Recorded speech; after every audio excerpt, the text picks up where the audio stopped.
Jesus says, I'll show you how to apply the end of days. And so he does. And what he does is he gives us 5 quick stories. Have you ever wondered about those stories? You know, the virgins and all these stories that Jesus tells rapid fire at the end of his ministry with the disciples listening in this rapid fire. And basically the summary is, he says, I want you to know my plan. I want you to keep watch. I want you to avoid distractions. I want you to live for what counts, and I don't want you to waste your life. Now, look at, starting in chapter 24, and I talked so much I didn't get there, Matthew 24, and look what Jesus says, starting in verse 32. Now, learn this parable. He's just finished. Look at verse 29. Immediately after the tribulation of those days, the sun will be darkened, the moon will not give its light, the stars will fall from heaven. It doesn't say it's a blood moon, but it's going to be darkened. The sign of the Son of Man, verse 30, will appear in the heavens. And verse 31, he will send forth his angels with a great sound of a trumpet, and they will gather together his elect from the 4 winds, from one end of heaven to the other. Jesus ends his survey of the future, by the way, which parallels Revelation 6 onward in an amazing way. And then look what he says. Now, here's how you apply it. Use your prophetic, the disciples were eating this up. They were having a private briefing by the God of the universe about the future, and he was pointing out what buildings were going to get destroyed and what weren't, and they were just all over it. And it was very interesting to them, like it is to us. And look what Jesus says. Now, learn a parable from the fig tree. And lesson number 1 is the trends that Jesus says are going to be visible. When you see all these things, know it is near at the doors. Assuredly, I say to you, this generation will by no means pass away till all these things take place. Jesus said, know my plan, not so you can get the Prepper 7,000 meal kit. That wasn't the idea. Know that God is in charge of history and that he has a plan. Now remember, we've already looked way back in 2008 and 2009. If you can remember so far back, we looked at what the earth looks like when Jesus returns. Now see, that's a way of looking at prophecy. If you look at the earth at the second coming, then you know just before his second coming, those things are in place. And there's a lot of them that we all know now. With the new Meerkat and Periscope apps, you can live stream from your phone. Live stream. You can become a CNN person and live stream to the web real-time events with just a little app through Wi-Fi. That's why Jesus said, when I return, in Revelation 11, he already told us that everyone in the world will be watching what I just showed you, those 2 witnesses being killed by the Antichrist. Now, for centuries, people said, well, obviously that's hyperbole, because nobody in the world watched anything except what was in their town, unless they traveled by horseback or ship or walked or chariot or something, but they didn't watch everything at once. They heard about it. In fact, the Emperor of Rome died, and some of the generals on the front line didn't know it for almost a year. Wow. That's how slow life was back then. And they had to come back to Rome and find out who their new supreme commander was, because news traveled at the speed of horse, not at the speed of light. So the first thing Jesus said is, you can know the plan. And you can read that. The sign of the Son of Man, verse 30, will appear in the heavens, and all the tribes of the earth will mourn, and they will see the Son of Man coming in his clouds of power and great glory, and all that. Now look at verse 32, parable 32 to 35, he continues and says, now learn the parable from this. When the branch has already become tender and puts forth its leaves, that's the trends. Jesus said they're like birth pangs. And what's going to happen is there's going to be earthquakes, but there's always been earthquakes, but there are going to be earthquakes and more earthquakes, and they're going to get closer and they're going to get bigger. And there are going to be wars, and there's always been wars, but there are going to be wars and they're going to be closer, and there are going to be ethnic divisions. Nation against nation, people group against people group. And it's going to just kind of break loose all the combo we've done. So that's number 1. Now, look at verse 36. He says, I want you to keep watch. The day and hour no one knows, not even the angels of heaven, but my Father only. For as in the days of Noah were, so also shall the coming of the Son of Man be. What were the days of Noah like?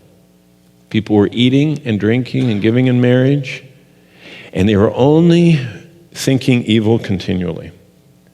I mean, the days of Noah are times of peace and prosperity and normal things going on and a lot of sin. And Jesus said, keep watch. For as in the days, verse 36, before the flood, they were eating and drinking and marrying and giving in marriage until the day Noah entered the ark. And they didn't know the flood until the flood came and took them all away. So will be the coming of the Son of Man. It will be totally unexpected. 2 men will be in the field, one will be taken, the women will be grinding. Watch, therefore, you don't know when the Lord is coming. Jesus is talking to people that are saved. And what he's saying is, if you think about it, and just for a moment think about it, what he's saying, there are these examples. For example, there's Lot, and Lot was saved out of the destruction. He was dragged right out of the destruction. And through it, basically, he was in Sodom, dragged out, and it was burned up. Abraham was kept from the destruction. He moved his tent and never went in there, and the people of Sodom were destroyed in it. So there's always, if you notice, these three groupings. Look at Enoch. Enoch was saved out before the flood. Noah was saved out in the ark through the flood. And the rest of the people, the world, was destroyed during the flood. And those are just two simple examples that Jesus uses Noah, but he also says, remember Lot and Lot's wife and all that, one of the shortest of his imperatives. Noah is a picture of Israel being saved in the ark of safety, protected by God through the destruction. Enoch is before, that's the church, that's the raptured ones, and this is the world that's destroyed. And so even in the days of Noah, you have Enoch getting out before it happens. You have Noah and those 8 souls that were with him in the ark being saved through it. And so what the Lord is saying is, I want you to keep watch. And when you start seeing these things happening, know that your redemption draws near. And we could go through that, but verse 44 says it well. Therefore be ready, for the Son of Man is coming in an hour you don't expect. Did you know they caught that message? Did you know the early church almost universally was constantly saying, might be today, might be today. I want to live today like Jesus is coming today. Paul used personal pronouns. For we shall be caught up together with him in the air. And we. And he's acting like he's part of the group going in the rapture 2,000 years ago. That's how they listened to what Christ said. And Jesus said, therefore be ready. They says, we want to keep watch. He's coming quickly. We want to be ready. Now look at verse 45. His third story. Each of these are so unique. They're an amazing little story. And this one is about avoiding distraction. Who then is a faithful and wise servant, verse 45, whom his master's made ruler? Christ left us to do something. He gave us the Great Commission. He filled us with his Spirit. He gave us gifts and calling. And blessed is that servant, verse 46. Remember, we want to be well done, good and faithful servant. How do we do that? Blessed is that servant whom the master, when he comes, will find doing what he left him doing. Are we?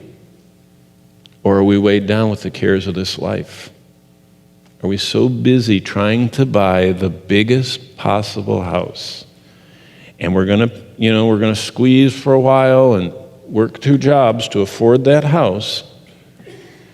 And it cripples us from being flexible, responsive, and it puts our roots and our stakes deeper and deeper in this world. Nothing wrong with nice houses, especially those that open them up for the early church and allowed the church to meet 100 people in a home, like the early church met in both Jerusalem and in Ephesus. But I'm not sure. The Lord says riches are dangerous and they cause great care. There's a care that's needed for riches. The more I have, the more I want. The more I have, the more you want it. The more I have, the more I can lose. I mean, there's so many cares of riches. So avoid the distraction, Jesus says, of thinking, verse 48, my master is delaying, Jesus isn't coming very quickly, and begins to beat his fellow servants and eat and drink with the drunkards. And there's a lot of ways we could apply that. And the master of that servant will come in a day when he's not looking, in an hour, and will cut him in two and appoint him his portion with the hypocrites. And there'll be, that's bad, weeping and gnashing of teeth. That's always a sign of lostness. And these are the people that say they follow Christ, but their lives, they're not avoiding distractions. And here's the last one. Look at 25, last two, 25, 1 to 13. Remember, there's no second chance to live for the Lord. That's the parable of the foolish virgins, and they aren't ready. And then finally, verses 14 downward to 30. Don't waste your life. The Lord of those servants, 25:19, comes and settles accounts. And that's where that text comes from, verse 21 of 25, Matthew 21 or 25:21. Well done, good and faithful servant. You are faithful over a few things. I'll make you ruler over many things. Enter into the joy of your Lord. Verse 23, his Lord said to him, well done, good and faithful servants. You have been faithful over a few things. I will make you ruler over many things. Faithfulness equals fruitfulness. And he's equating that there are degrees of rewards. That's what verse 20 is about. And beware of wasting your life.